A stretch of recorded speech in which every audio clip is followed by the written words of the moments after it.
मुख्यमंत्री बदल गए हैं, लेकिन हमारा भाग्य कब बदलेगा? क्या करें, ये हमारी खुद की लड़ाई है, लड़ना पड़ेगा। हम शिक्षक होकर भी पीड़ित और प्रताड़ित हो रहे हैं, हमारे साथ हम अन्याय सहन कर रहे हैं। हम इतनी बार आ चुके हैं कि अब हमें आने में भी शर्माने लगे हैं। एक गृहिणी के लिए कितना मुश्किल होता है घर से बार बार निकलना, क्या बोलना पड़ता है कि हम किस वजह से जा रहे हैं?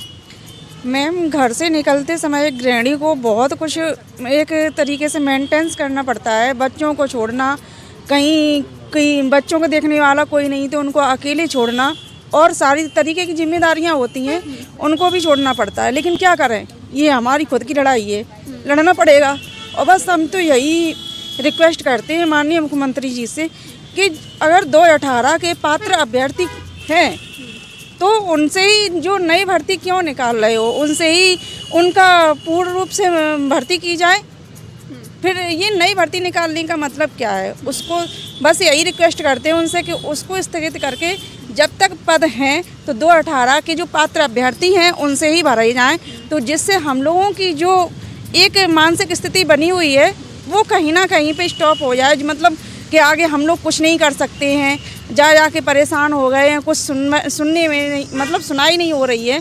तो उस चीज़ को छोड़ के हम लोगों ने जो मेहनत की है, यहाँ आने जाने में भी परेशानी होती है, कहीं सर्दी पड़ रही है, कहीं गर्मी पड़ रही है, कहीं बारिश में, कहीं टेंट के नीचे हम लोग बैठे हुए हैं, कितनी परेशानियां झेली हैं। तो उन परेशानियों को हम एक साइड हटा देंगे अगर हम लोगों को जो 2018 के पात्र अभ्यर्थी हैं ना, उसी से ही नई भर्ती के जो पद निकाले हैं तो उसकी जगह पे 2018 के पात्र अभ्यर्थी से ही भर दिए जाएं, तो हम लोगों की जो जितनी परेशानियां हुई हैं ना, हम सारे लोग सारी परेशानियां भूल जाएंगे। और कहते हैं कि शिक्षक दुनिया को जीवन जीने की कला सिखाता है, लेकिन हम शिक्षक होकर भी पीड़ित और प्रताड़ित हो रहे हैं, हमारे साथ हम अन्याय सहन कर रहे हैं।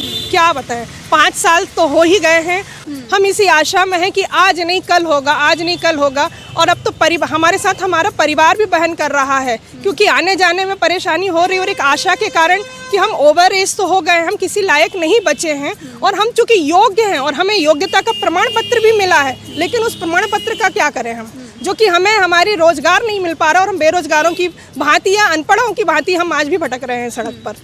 तो जैसा कि आप देख सकते हैं कि अभी मैम की आंखें मैं देख पा रही हूँ कि नम है, कहीं ना कहीं ये एक दुख है जो आंखों से झलक रहा है कि इन्होंने एक बात कही है कि भाग्य को सीएम बदल गया लेकिन हमारा भाग्य नहीं बदला। 6 साल से अभी भी वही चीज़ चली आ रही है और अभी भी इनकी आंखें नम है, आंखों से दर्द झलक रहा है।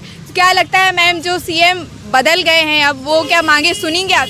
लगता तो है, क्योंकि वो भी शिक्षा मंत्री पहले रहे हैं या फिर वो भी एजुकेटेड हैं, तो वो समझ सकते हैं कि पढ़ाई लिखाई करने के बाद भी यदि बेरोजगार रहें तो इससे बदतर स्थिति और क्या होगी। और हम बहुत बड़ी चीज़ नहीं मांग रहे, जो हमारी योग्यता है हम योग्यता के अनुसार ही मांग रहे हैं।